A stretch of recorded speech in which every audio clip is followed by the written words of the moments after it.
Salut, je suis Aruna et ici on parle de la donnée, de son exploitation, son utilisation.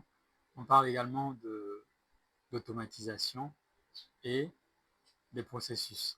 Si ce sont des sujets qui t'intéressent, alors n'hésite pas à t'abonner. Aujourd'hui particulièrement, on va commencer une série qui aborde le sujet des tableaux croisés dynamiques.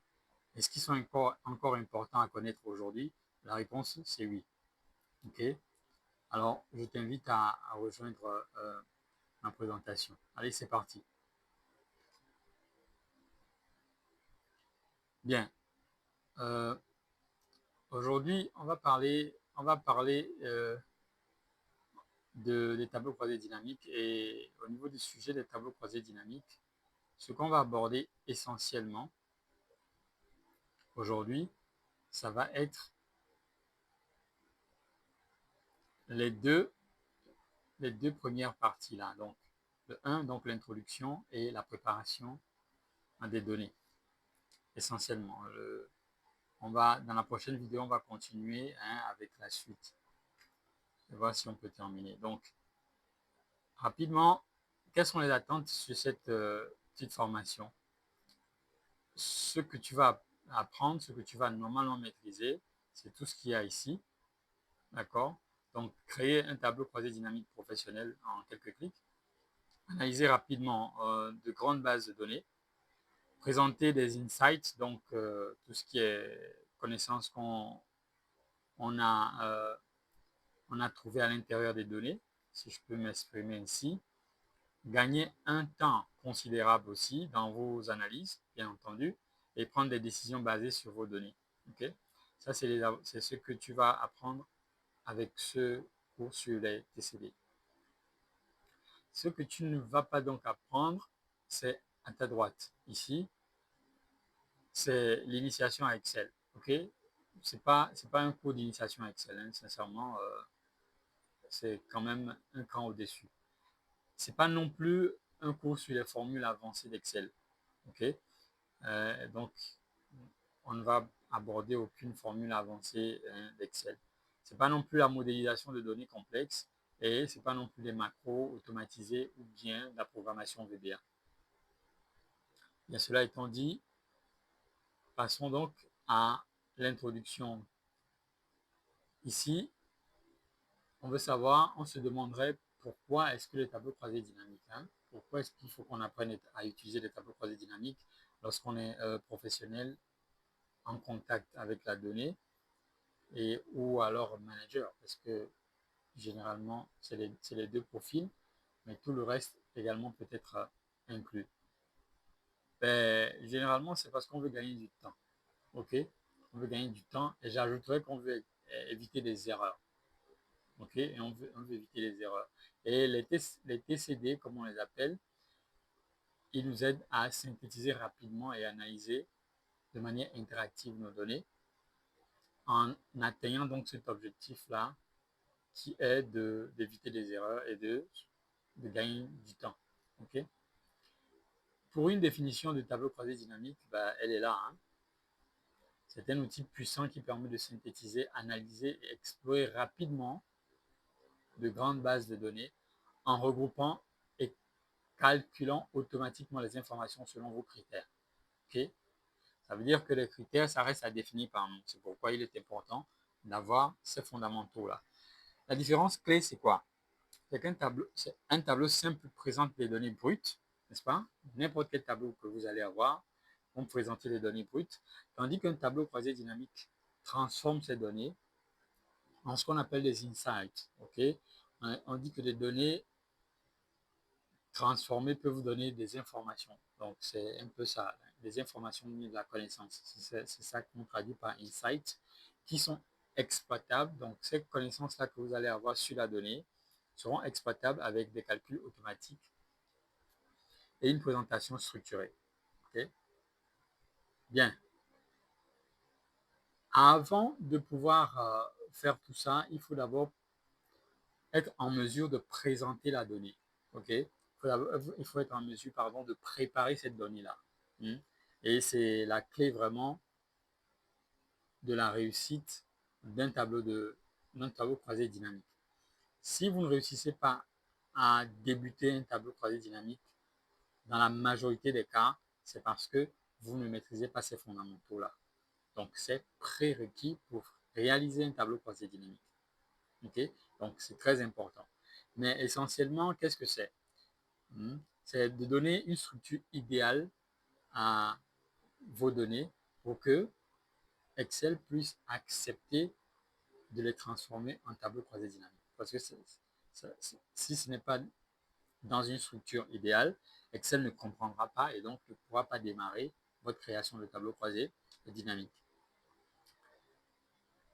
Donc, on doit avoir des données en colonne. On ne doit pas avoir des cellules fusionnées. On ne doit pas avoir des totaux intermédiaires. D'accord? Tout à l'heure, on va voir ça dans l'exemple. Et il est conseillé également d'avoir des en-têtes bien claires. OK? Bien.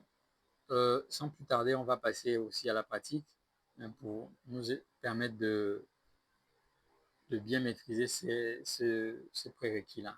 Oups. Alors, bien, on va utiliser ce premier exercice-là, ou bien ce premier exemple. Alors, cette donnée, elle est là, mais on voit bien qu'elle ne respecte pas. Elle ne respecte pas, je vais essayer d'agrandir un tout petit peu. Donc, on voit que cette donnée, elle est là, mais on voit bien qu'elle ne respecte pas. Je mets en mode plein écran.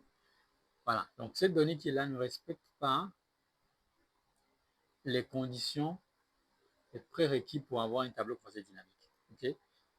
Premier prérequis, les cellules, l'une des prérequis, c'est que les cellules ne doivent pas être fusionnées. Okay? Ici, on voit de la fusion, ça n'est pas bien. Il faut changer ça. Ensuite, il faut que tout soit en colonne. Okay? C'est en colonne, le souci, c'est qu'en haut, ici, il y a une autre partie qui vient se poser là, qui fait une fusion. Donc, il y a un souci. Il ne doit pas avoir de ligne vide aussi, n'est-ce pas? Ben, ici, on a du vide. Ça aussi, il faudra s'en charger. Donc, je pense que ici, c'est quasiment ce qu'il y a comme souci. On va devoir gérer. Alors, mais comment est-ce qu'on peut songer à gérer ce souci-là?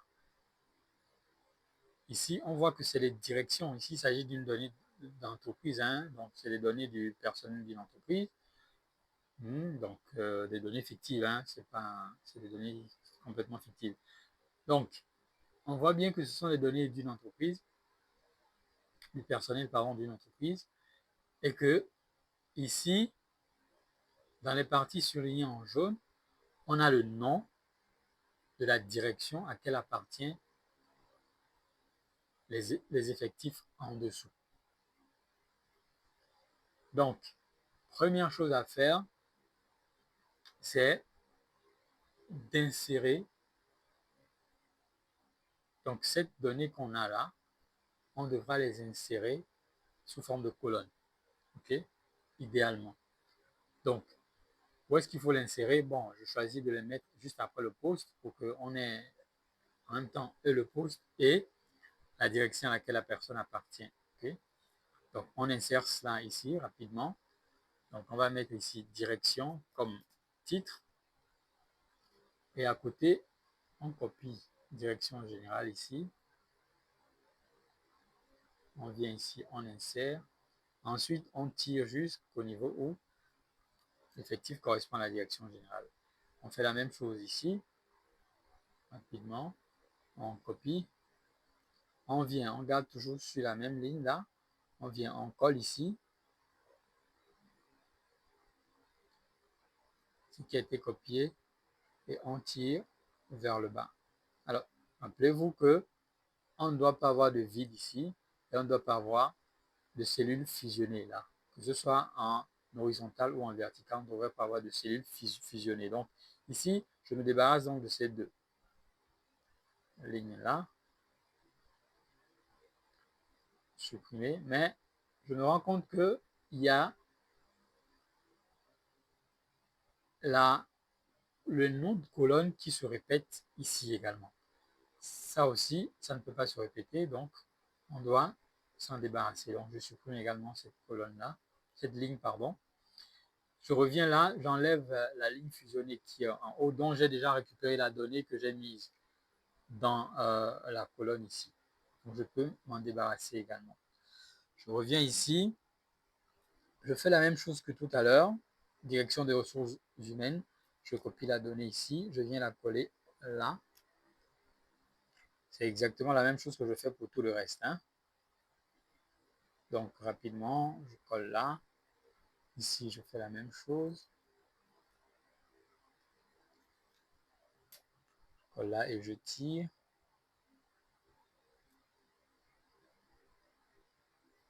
Ici, c'est la direction production. Je fais la même chose. Je colle ici et je tire.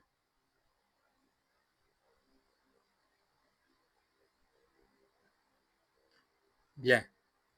Maintenant que c'est fait, il faut que je me débarrasse de ces parties-là dont je me suis débarrassé plus haut. Je dois les supprimer également. Ici également.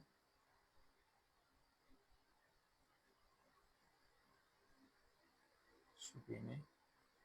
Et ici également. Supprimer. Bien. Maintenant que c'est fait, je vais donc pouvoir, donc on remarque que ça correspond exactement à ce qu'il y a ici. Donc ce que j'avais déjà fait. Donc c'est pourquoi c'est écrit data propre. OK. Donc rapidement, je reviens en arrière ici, je sélectionne tout pour qu'on puisse se rendre compte que si ce travail n'est pas fait, parce que j'avais omis cette étape auparavant, si ce travail n'est pas fait et que je veux réaliser mon tableau croisé dynamique, ça ne va pas pouvoir se faire. Pardon. Donc, si cette étape n'a pas été suivie, observez ce qui se passe. Hein. Je veux réaliser mon tableau croisé dynamique. Généralement, je clique à l'intérieur ou alors je sélectionne toute la donnée. Vous voyez, même rien que pour sélectionner, vous voyez, ça sélectionne seulement une partie. Donc, ça pose déjà un problème. Maintenant, généralement, on clique à l'intérieur de la donnée et puis on vient dans Insertion. On va dans Tableau et on clique sur Tableau croisé dynamique. OK? Dès que je clique sur Tableau croisé dynamique, voici ce qui se passe. Maintenant, observez que le tableau croisé dynamique n'a pas collecté la donnée sur toutes les lignes. Donc, il s'est arrêté à l'endroit où la donnée ne continue plus. Donc, c'est pourquoi on avait supprimé ces parties-là. Vous voyez, ici. Donc, dès qu'il y a fusion ou bien dès qu'il y a vide au niveau des lignes,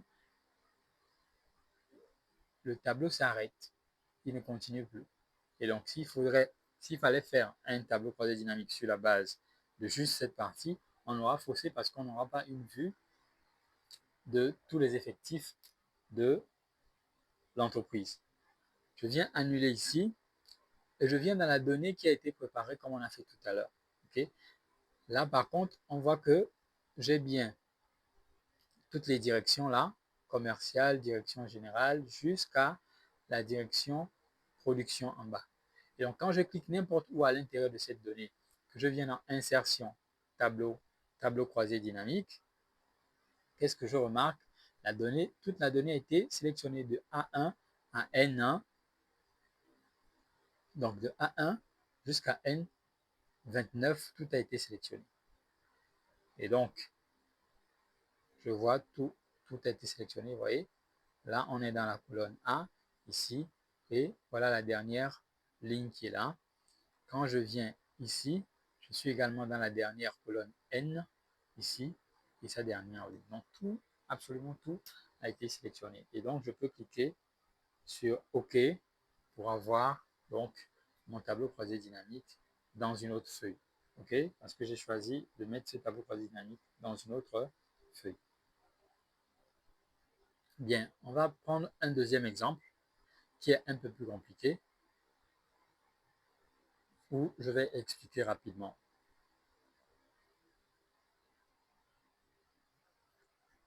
Donc, voici le deuxième exemple.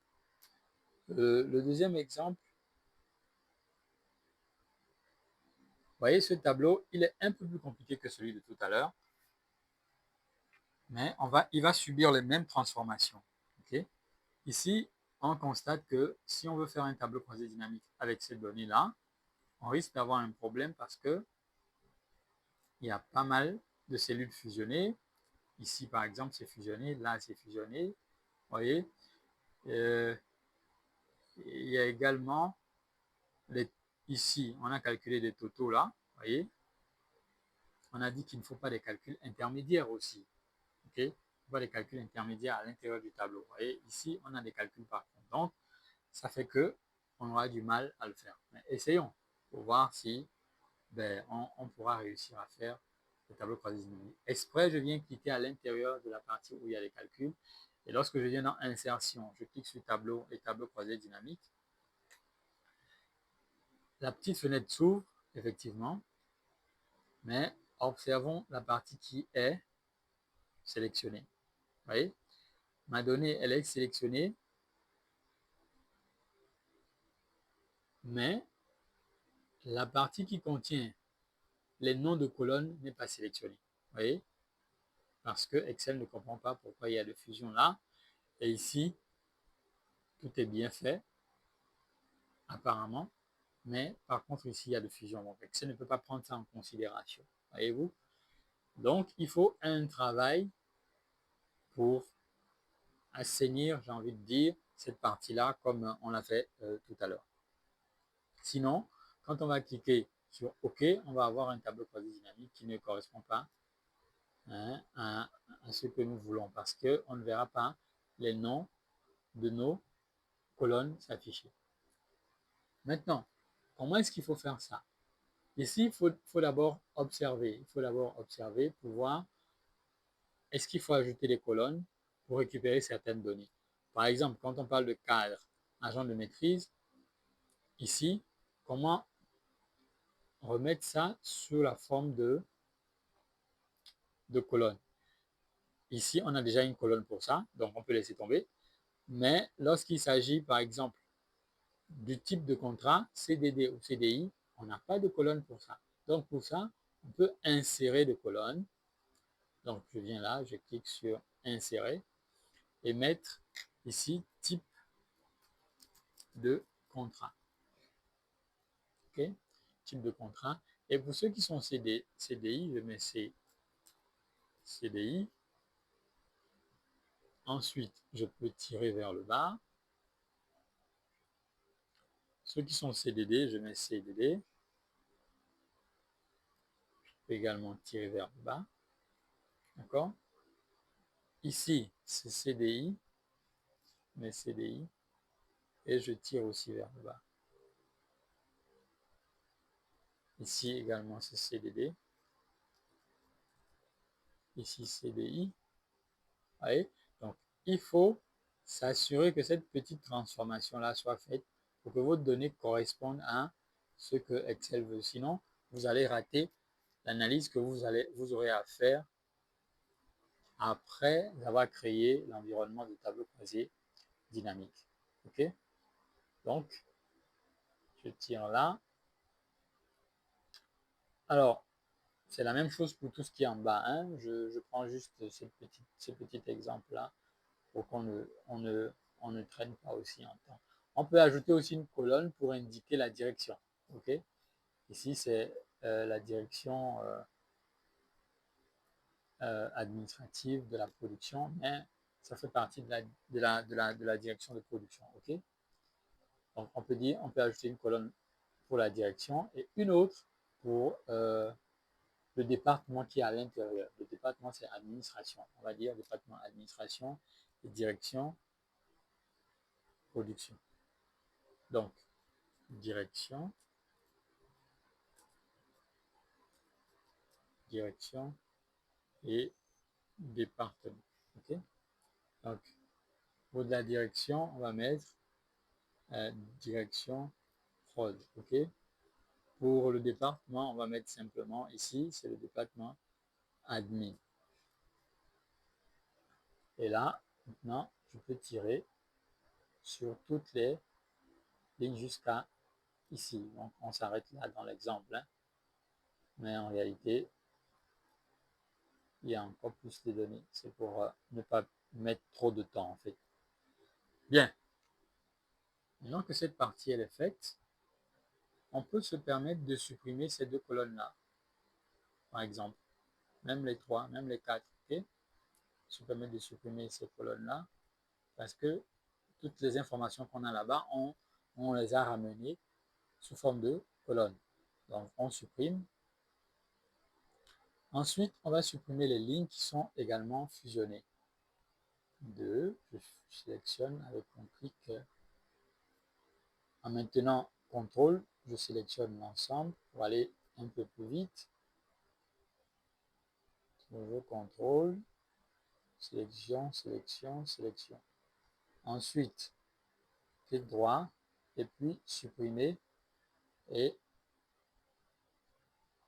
voilà. Alors, il y a des parties qui ne sont pas parties. Il va falloir que je... Ok, ok, c'est parti. Ça, c'est une autre partie du tableau, en fait. Donc, qui ne nous concerne pas parce que je suis pas... Je disais qu'on ne va pas aller sur l'ensemble, mais vous voyez, la donnée, elle est maintenant sous cette forme-là. On dit souvent qu'elle est sous la forme rectangulaire. Ok. Donc, étant donné qu'on a retrouvé cette forme, c'est facile lorsqu'on clique à l'intérieur et qu'on lance le tableau croisé dynamique que toute cette partie-là soit intégrée à notre tableau croisé dynamique. Donc de A1 jusqu'à K21. On va le faire rapidement. Tableau croisé dynamique. Donc j'ai A2. Ok. Qu'est-ce qui se passe? Ah, c'est parce que A1 n'en fait pas partie. Donc c'est normal. Donc le A2, donc la partie qui correspond jusqu'à donc K30. Jusqu'à K30. Ok, super. Donc K30. Et dès que je clique OK, mon tableau croisé dynamique se crée à côté. Et ensuite, moi, je pourrais par exemple facilement compter mes effectifs, par exemple.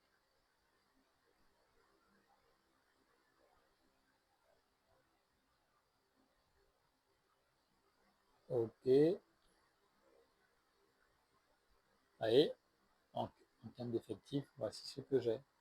28. OK. Bien. Je vous dis merci et à la prochaine.